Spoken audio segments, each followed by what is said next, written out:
So jy wil tegnologie op jou plaas inbring, nê, van admin af, sonkrag, die hele lot, nê. Maar die cashflow druk. Okay, moenie worry nie, Nashua het vir jou, nê. Nampo 2026 moet jy vir hulle gaan kuier dan, nê. Maak seker dat jy dit nie mis nie. Jaco gaan my gou vertel wat hulle alles vir julle daarso gaan hê. En die belangrikste gedeelte is daai rent-to-own storie, nê. Hulle krap nie met jou cashflow rond nie.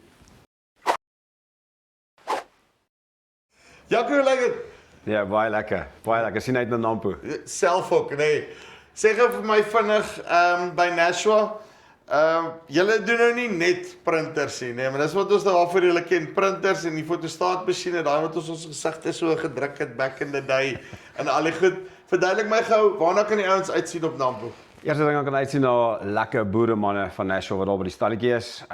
Is lekker mense en hulle gaan vir jou oplossings Julle bring. praat om Afrikaans. Praat lekker Afrikaans, ons kan die ander tale ook besig, maar ons is almal wat daar is gebore en getoe in die Afrikaans. Ons bring vir julle lekker oplossings van veiligheid, sonkrag. En natuurlik weet julle 50 jaar plus doen ons al julle printwerk en julle outomatisering en julle kantore op die plaas of by jou besigheid.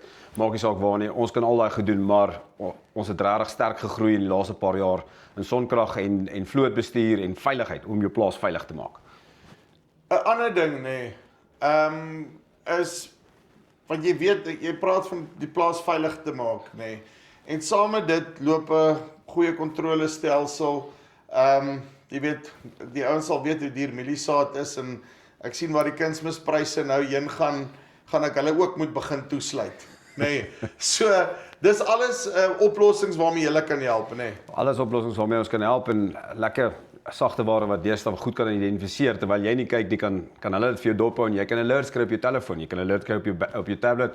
Jy kan daai goed self instel hoe sensitief dit moet wees. Maar ons kan seker maak dat nie net jou mense veilig is nie, maar ook dat jou voorraad veilig is. En dat jy jou diesel en jou petrol reg jy weet veilig bestuur en dat daar nie vir jou gesteel kan word nie. Jy sien, daai is wat ek soek. So waarso is julle op Nampo? Regoor kan JBH Agri en New Holland. As jy net verby is as jy in die biertent kom, dan jy net 'n klein bietjie te ver geloop, maar dan sal van ons ook wees daar. Dan sit omdraai en terugkom, nê. Yes, maar ons kry jou daar. Kom kuier vir ons by Nampo. Ons is jou tegnologie vernoot. Ons praat so klein bietjie Engels. Saving you time, saving you money, putting you first.